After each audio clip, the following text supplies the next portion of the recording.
internet မလို့ပဲ AI ကိုသုံးကျင်လားဒါမှမဟုတ်ကိုယ့်ရဲ့ data တွေကိုလုံခြုံမှုရှိနဲ့ AI ကိုအသုံးပြုကျင်လားဒီနေ့ video မှာတော့ကျွန်တော်ကကိုယ့်ရဲ့ computer ပေါ်မှာပဲ AI ကို direct ထည့်သွင်းပြီးတော့ offline ဘယ်လိုသုံးရမလဲဆိုတဲ့ဟာကို tutorial လုပ်ပြပေးသွားမှာဖြစ်ပါတယ်အရင်ဆုံး Google search မှာ Ollama ဆိုပြီးတော့ရိုက်ရှာလိုက်ပါဝိုင်းမြလာတဲ့ website တွေကိုဝင်လိုက်ပါ download ဆိုတော့ထပ်နှိပ်လိုက်ပါပြီးရင် download လုပ်ထားတဲ့ file ကိုကျွန်တော်အခု video မှာ install ဆွဲပြသွားတဲ့အတိုင်းတစ်ဆင့်ချင်းစီ install ဆွဲသွားလိုက်ပါ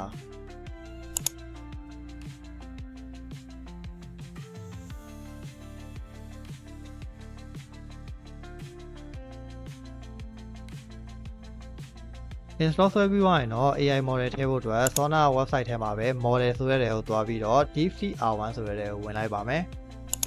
video မှာမြင်နေရသလိုပဲအောက်မှာ data set like trainer တဲ့ DeepSeek ရဲ့ model တွေကိုတွေ့ရမှာဖြစ်ပါတယ်ကိုယ့်ရဲ့ PC ကိုယ့်ရဲ့ laptop နဲ့ကိုက်ညီမဲ့ model ကိုသွင်းလို့ရပါတယ်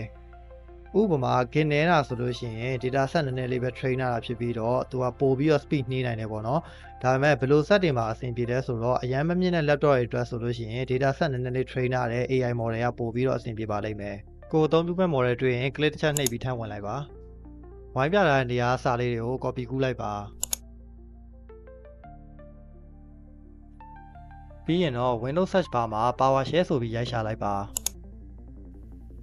ဒီလိုမျိုးပေါ်လာပြီဆိုရင်တော့ Sona ယူလာတဲ့စာတွေကိုကူးထည့်လိုက်ပြီးတော့ Enter ခောက်လိုက်ပါကိုသွင်းတဲ့ AI model ရဲ့ size ပေါ်မူတည်ပြီးတော့ minute ပိုင်းကနေပြီးတော့နာရီပိုင်းထိကြာမြင့်နိုင်ပါတယ်အကုန်လုံး download ဆွဲပြီးလို့ဒီလိုမျိုး success ဆိုပြီးပေါ်လာပြီဆိုရင်တော့ကျွန်တော်တို့ AI ကိုစပြီးသုံးလို့ရပါပြီကျွန်တော်တို့ဒါဆိုလို့ရှိရင် PowerShell ထဲမှာ AI ကိုဆန်းပြီးတော့သုံးကြည့်ပါမယ်AI ကတော့သုံးလို့ရနေပြီဖြစ်ပေမဲ့ကိုက PowerShell နဲ့သုံးရတာမကြိုက်ဘူး ChatGPT တို့ DeepSeek တို့လိုမျိုး web viewer နဲ့သုံးခြင်းနဲ့ဆိုလို့ရှိရင်နောက်တစ်ဆင့်ကိုဆက်ကြည့်လိုက်ပါအရင်ဆုံး browser မှာ Docker ဆိုပြီးရိုက်ရှာလိုက်ပါဝိုင်းပြလာတဲ့ကိုဝင်လိုက်ပါ download Docker desktop ဆိုအောင်ရွေးပြီးတော့ကို device အတွက် download ဆွဲလိုက်ပါ download ဆွဲပြီးရလာတဲ့ file ကို video ထဲအတိုင်းတစ်ဆင့်ချင်း install ဆွဲလိုက်ပါ install ဆွဲပြီးတော့ဒီလိုမျိုးပေါ်လာတဲ့အခါ close and restart ကိုနှိပ်ပြီးတော့ set ကို restart ချပေးလိုက်ပါ restart ချပြီးလို့ဆက်ပြန်တက်လာတဲ့အခါ Chrome ကိုဖွင့်ပြီးတော့ open web UI container ဆိုပြီးရိုက်ရှာလိုက်ပါအပေါ်ဆုံးမှာပေါ်လာတဲ့ website link တွေကိုဝင်လိုက်ပါဝိုင်းပြလာတဲ့ quick step guide ဆိုတာနှိပ်လိုက်ပါ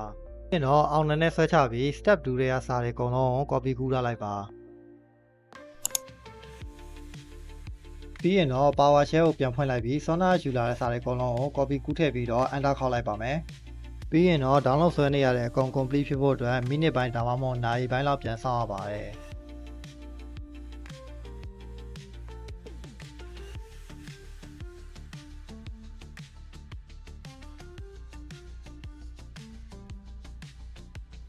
PowerShell ထဲမှာ download ဆွဲနေရတဲ့အကုန်လုံး complete ဖြစ်သွားပြီဆိုလို့ရှိရင်တော့ကျွန်တော်တို့ Docker ထဲကိုပြန်ဝင်ကြည့်ပါမယ်Docker ထဲက container ဆိုတဲ့နေရာကိုဝင်လိုက်ပါ container ထဲမှာ Sona ကျွန်တော်တို့သွင်းထားတဲ့ open web viewer ကိုတွေ့ရမှာဖြစ်ပါတယ်ဝိုင်းပြလာတဲ့နေရာကိုဝင်နှိပ်ပြီးသုံးရမှာပဲဒါမျိုးပေါ်လာပြီဆိုရင်တော့ကိုယ့်ရဲ့နာမည် email နဲ့ password ထည့်ပြီးတော့ account တစ်ဖွင့်ပြီးသုံးလို့ရပါပြီ AI ကိုယ့်ရဲ့ local PC မှာ setup လုပ်တာအားသာကြရောအားနည်းကြရောရှိပါတယ်အားသာကြအနေနဲ့ပြောရမယ်ဆိုလို့ရှိရင်တော့ data တွေကအရင်အထက်ပို့ပြီးတော့လုံခြုံရမယ်ဘာလို့လဲဆိုတော့ကိုယ့်ရဲ့ local PC မှာပဲ setup လုပ်ထားဖြစ်တဲ့အတွက် data တွေကကိုယ့် set ထဲမှာပဲရှိနေမှာပေါ့နော်နောက်တစ်ခုကတော့ internet မရှိလဲအသုံးပြုလို့ရပါမယ်ဥပမာ internet ရဖို့ခက်ခဲတဲ့နေရာမျိုးတွေဒါမှမဟုတ်ကိုယ်ကခရီးသွားနေတဲ့အခါမျိုးမှာ internet မရတဲ့အခါမျိုးဆိုလို့ရှိရင်တော့ဒီလိုမျိုး offline setup လုပ်ထားတာကိုယ့်အတွက်သုံးဝင်လာလိမ့်မယ်ပေါ့နော်နောက်ပြီးတော့ API network ကုန်ကြသေးမရှိတော့တာတွေအပြင်ကိုယ်စိတ်ကြိုက်ပို့ပြီးတော့ customize လုပ်လို့ရတော့ပါတယ်သူ့ရဲ့အားနည်းချက်တွေကတော့ကျွန်တော်တို့ပုံမှန်သုံးနေကြ ChatGPT တို့ DeepSeek တို့ကနေပြီးတော့ response လုပ်တာထက်တော့ပိုပြီးတော့နှေးတယ်ပေါ့နော်အများကြီးပိုနှေးတယ်ပေါ့ပြီးတော့နောက်တစ်ခုကသူက hardware လိုအပ်ချက်အများများတယ်ဒီကို local PC မှာရှိတဲ့ GPU တွေ RAM တွေ CPU တွေပေါ်မှာ run တာဖြစ်တဲ့အတွက် hardware လိုအပ်ချက်ပိုများတယ်ပေါ့နော်